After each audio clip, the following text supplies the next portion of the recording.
What up, it's Nyemiah Supreme, and you're rocking with hip-hop since 1987.com.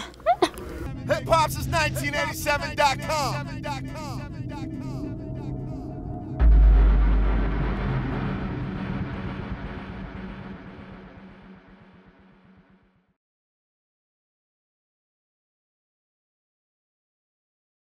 Hip-Hop since 1987, El Dorado. We live in A right now, Main Street Studio. And I'm with the one and only, a face that may be very familiar to those out there. She goes by the name of Nyemiah Supreme. How you doing today? I'm good in Atlanta, chilling. Now you got a lot going on right now. You're on a new show, Sisterhood of Hip-Hop. Yes. So talk to us a little bit about that and tell us some things that you've experienced and learned since being on this show. Sisterhood of Hip-Hop, it's a great show. We had about 8 episodes. A lot of people tuned in our first airing. We got like at least almost 1 million viewers, so that was really huge. But the show was good for me because I got a chance to really see how I am, you know, and get to change some of the things that might have been holding me back in my career, just kind of being antisocial with artists or people, and just you know, just holding back a lot of things that I need to express. So the show was really a great journey for me to become a better artist, a better Nyemiah Supreme. And you know, I feel good after doing it. I get a lot of love in the streets, a lot of people checking out my music, a whole bunch of new fans, so it did what it was supposed to do. Now I have to ask you this, you know, a lot of people don't give females in hip-hop the respect or the credit that they deserve, and by you guys having a platform so big right now and putting on for all female cast for hip-hop, what does that feel like, and do you feel like it's a burden or any additional responsibility for you in that role? No, I think the show was great for, you know, not just the 5 girls who were on the show, but all girls that rap. I feel like for so long people always counted it to just be, it can only be one girl that raps. The only one that you see on TV is the only one that there is. And so I think people got, you know, a chance just to look up more girls. Like, oh, there's this Saya, there's Nyemiah, there's Diamond, and then that links you to more girls out there who are rapping. So I think it really opened the door for people who didn't know that there was more than one female rapper.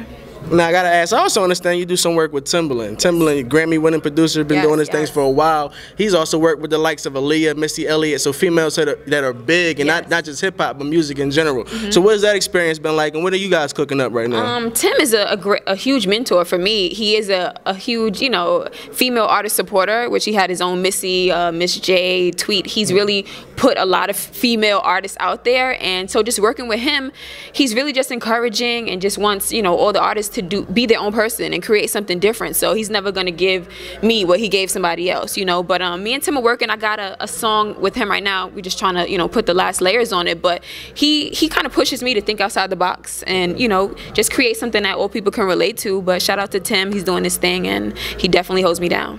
You also have a relationship with Dip Set, more specifically with Juelz Santana. So how did you guys' relationship form, and have you learned anything with working with him? My relationship with Els is I used to be his assistant, you know, and I'm just a young kid kind of running around, you know, getting cigars and roll-ups, you know what I'm saying, just running to the store. But I got a chance to see early on how the game goes and how, you know, you got to hustle whether you have a deal or you don't. And so I'm with him going to shows, flying out to states, first time I went to Atlanta was with Juelz. So, you know, I just got a chance to be exposed to the behind the scenes early. And so I feel like that put me ahead a little bit to where some people might not know what goes on behind the scenes. I know what's going down.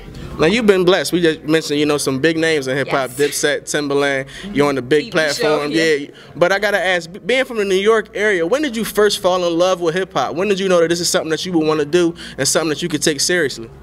When I was a kid, my mother's into hip-hop, so she's always blasting everything from P. Diddy, Tribe Called Quest, Busta Rhymes, all these things in the radio, and I'm just a kid in the seat just bopping like, I like this song, like, you know, I like what this is. So I feel like it kind of just got in my blood through just listening to it. And you know, I don't know, I relate to hip-hop. I come from a hip-hop time era, so it's just something that's in my soul.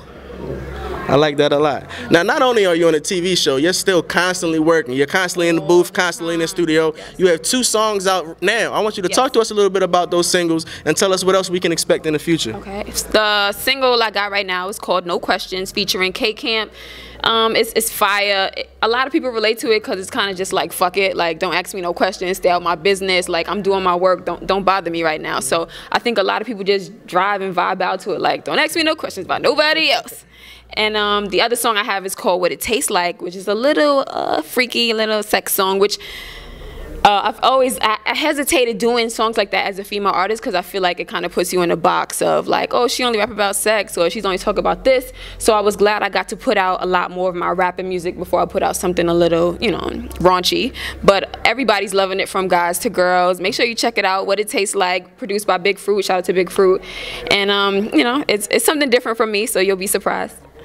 Now, with you putting out so many singles, we know you're working on a project. You have a project that will be coming out soon. Talk to us a little bit about that project and let us know when we can expect it to hit the streets.